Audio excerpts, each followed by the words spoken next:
Вие сте с адвокатска кантора Кавазова и днес ще говорим за данъчните проверки.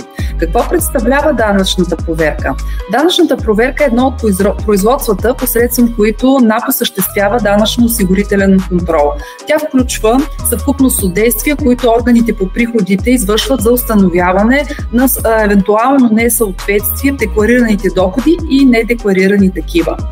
Данъчните органи извършват проверка на обекти, на физически и юридически лица. Причините, които могат да доведат до извършване на данъчна проверка, са много. Задължения, честа смяна на банкови сметки, непрекъснато получаване или изпращане на пари или пратки по куриер. В началото на проверката органите по приходите изпращат до проверяваното лице искане и същото следва да представи всички изискуеми документи, посочени в самото искане. Вие бяхте с адвокатска кантора Кавазова.